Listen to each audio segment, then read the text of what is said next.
નમસ્કાર, હું બિરેન અને આપ જોઈ રહ્યા છો Spark Today News. Nawazuddin Siddiqui તેમજ નિકી તંબોલીએ પારુલ યુનિવર્સિટીની મુલાકાત લીધી છે. ત્યારે આગામી ફિલ્મ જોગીરા સારારાનું પ્રમોશન પણ કર્યું છે. પારુલ યુનિવર્સિટી ખાતે વિદ્યાર્થીઓના તમામ ક્ષેત્રનું એક્સપ્લોઝર પૂરું પાડીને હંમેશા સર્વાંગી શિક્ષણ પૂરું પાડ્યું છે. ત્યારે જે વિદ્યાર્થીઓ છે તેઓના રચનાત્મક ક્ષમતાઓને બહાર લાવવા માટે અલગ અલગ ક્ષેત્રોમાં સફળ વ્યક્તિઓને મળી જીવનમાં આગળ વધવા પ્રોત્સાહિત કરતા હોય છે. ત્યારે જ આજે નવાઝુદ્દીન સિદ્દીકી તેમજ નિકી તંબોલી પારુલ યુનિવર્સિટીના મહેમાન બન્યા છે, જેથી જ યુવાનો તેમની અભિવ્યક્તિને દર્શાવે, સાથે જ ઉજ્જવળ આર્ટ્સ અને ફિલ્મ મેકિંગ ક્ષેત્રે કારકિર્દીની રચના પણ કરે તેવું ઈચ્છુક વિદ્યાર્થીઓ માટે ખરા અર્થમાં યાદગાર ક્ષણ બની રહી છે. પારુલ યુનિવર્સિટીના કેમ્પસની મુલાકાત લેતા જ તેમણે રોમેન્ટિક કોમેડી ફિલ્મ જોગીરા સારારા વિશે પણ વિદ્યાર્થીઓ સાથે ચર્ચા કરી છે અને પોતાના અનુભવ વર્ણવ્યા છે. ફિલ્મ ઉદ્યોગના વિવિધ મહત્વપૂર્ણ પાસાઓ, વ્યક્તિગત અનુભવો શેર કરવાની સાથે સાથે જ ફિલ્મ મેકર્સની આગામી પેઢીને પ્રેરણાદાયી સૂચનો પણ કર્યા છે. ત્યારે નિકી તંબોલી પણ ઉપસ્થિત હોય અને નવાઝુદ્દીન સિદ્દીકી પણ ઉપસ્થિત હોય ત્યારે માહોલ ખૂબ રમણીય બની ગયો છે. વિદ્યાર્થીઓના આત્મવિશ્વાસ, રચનાત્મક ઉત્સાહ અને કમ્યુનિકેશન કૌશલ્ય ઉપર સકારાત્મક અસર પેદા કરવા આર્ટ્સ એક પાવરફુલ માધ્યમ છે, જે પારુલ યુનિવર્સિટીના સમયાંતરે જ જાણીતા અને સફળ વ્યક્તિત્વને આમંત્રિત કરી ફિલ્મ અને ડિઝાઇનના વિદ્યાર્થીઓને મૂવી અને ફિલ્મ મેકિંગની પ્રક્રિયા વિશે સમજવા વિવિધ कार्यक्रमों योजे છે. देखिए बड़ौदा में मैं हार्डली मैं एक डेढ़ साल के आसपास, 1.5-2 साल के आसपास रहा हूँ. लेकिन वो जो साल थे वो बहुत इंपॉर्टेंट मेरी लाइफ में इसलिए थे कि वो टर्निंग पॉइंट था मेरे करियर का. मैं साइंस का स्टूडेंट था और यहीं से आर्ट में शिफ्ट हुआ था मैं. तो मैंने यहाँ पे प्लेस भी किए, थिएटर भी किया है. शुरुआत यहीं से की थी. प्ले भी सबसे पहले अपनी लाइफ में अगर मैंने कोई प्ले देखा तो वो यहीं देखा था. और मैंने गुजराती प्लेस भी किए थे उस दौरान. देखने के बाद मैंने थिएटर ज्वाइन कर लिया था. और सुरसागर पे जो ड्रामा डिपार्टमेंट वहाँ पे मैं पढ़ता था उस दौरान. और उसके बाद फिर मैंने थिएटर की और ट्रेनिंग ली, नेशनल स्कूल ऑफ ड्रामा किया. तो सिलसिला एक्चुअली यहीं से शुरू हुआ था. और आज 30 साल के बाद जो आ रहा हूँ तो डेफिनेटली बहुत सारी यादें ताज़ा हो जाती है, मेमोरीज दिमाग में, कहने के इमोशनल भी होते हैं आप. ये तो फर्स्ट टाइम मैं मतलब आफ्टर 30 ईयर्स में पहली बार यहाँ पे आया हूँ. बड़ौदा में ही पहली बार आया हूँ क्योंकि मैं सेंट्रल बड़ौदा में था उस वक्त पे. बट जितना देखा वो तो बहुत ही कमाल का डेवलपमेंट हुआ है यहाँ पे, तो नो डाउट. ऐसा लग रहा है जैसे बहुत बड़ा शहर है. हो जाने चाहिए वो जरूर. बड़ी चीज़ों के लिए, बड़े एम के लिए जुगाड़ नहीं करना चाहिए. वो हमेशा हार्डवर्क उसमें काम आता है और आपकी ऑनेस्टी काम आती है. सर, डांस की बात करें कि जैसे कि आपकी फिल्म में डांस की काफी बातें चल रही है, आपने डांस किया है, तो आपने भी लिखा है कि I am not very good at dance. So sir, dance में मैं बिल्कुल जीरो हूँ. डांस में ये कमाल की इनकी वजह से 4 चांद लग गए उस गाने में. और मैं तो बस इनको कॉपी कर रहा था. अगर जितना भी थोड़ा बहुत कर पाया तो उतना ही है. बाकी डांस की जितने भी सवाल है उनसे पूछिए. अच्छा, दूसरी बात, ये एक्टर भी बहुत अच्छी है और डांसर तो खैर है, नो डाउट. देखिए, छोटी मोटी चीज़ों के लिए ठीक है जुगाड़, है ना. भिंडी के लिए चाकू नहीं तो भिंडी, लेकिन तोड़ना है तो हाथ से तोड़ दो. प्याज को हाथ से तोड़ दो, चाकू नहीं. तो इस तरह के जुगाड़ वाड़ ठीक है. चाबी खो गई, आपकी चाबी वाले को ला के चाबी बना के अपना ताला खोल लो, है ना.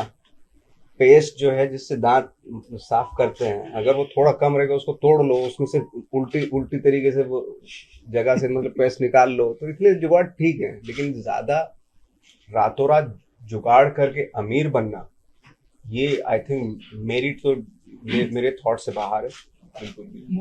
रियल लाइफ में बहुत सारे, मैं कह रहा हूँ कि बहुत सारे छोटे छोटे जुगाड़ किए. कुछ सक्सेसफुल हुए, कुछ में पिटाई उठाई हुई. आपने जर्नलिज्म का भी काम किया था जी, जर्नलिज्म किया था आपने बजरंगी भाईजान में जी.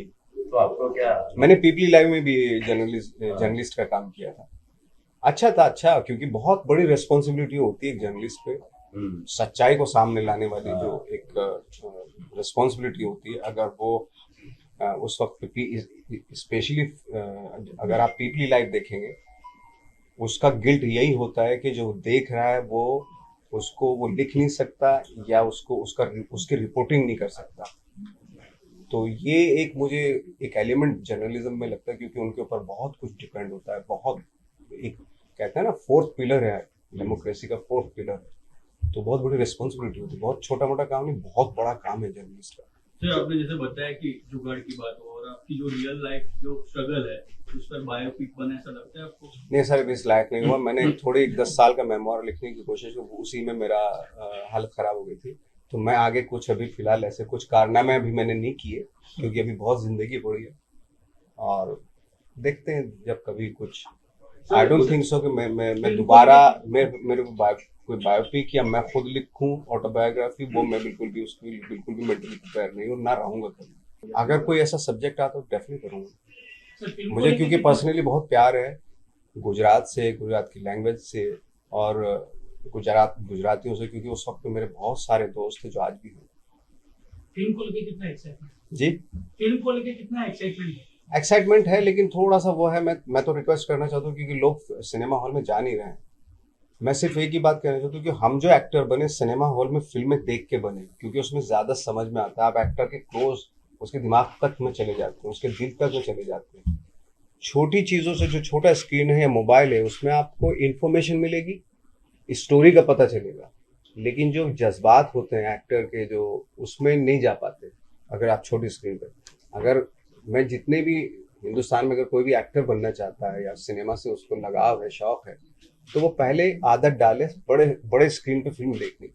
सर, लेकिन ओटीटी प्लेटफॉर्म है, उसको भी काफी आपके काम को सराहा है।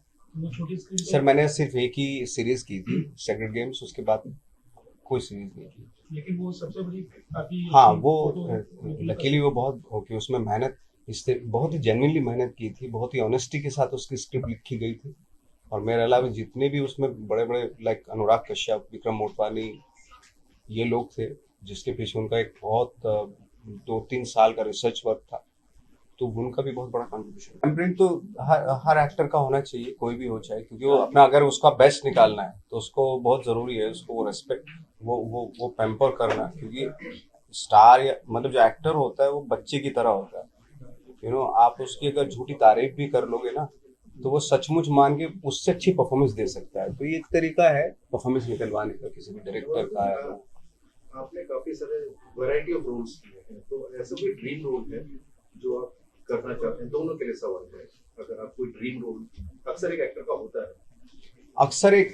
होता है ड्रीम रोल। मैंने कई बार सोचा इसके बारे में, तो क्या होता है, लिमिटेशन हो जाती है। क्या होता है कि अगर आपने किसी कैरेक्टर को ड्रीम कर लिया कि मैं इस तरह का रोल करना चाहता हूँ, लेकिन मिला आपको कोई दूसरा रोल, तो आपके रिफ्लेक्शन उस कैरेक्टर में, उस रोल में आने लगते हैं, विच इज रॉन्ग एक्चुअली। तो ड्रीम नहीं करना चाहिए, कोशिश ये होनी चाहिए कि जो मैं रोल करूँ वो ड्रीम लोगों के लिए ड्रीम रोल हो जाए। सही बात। May be.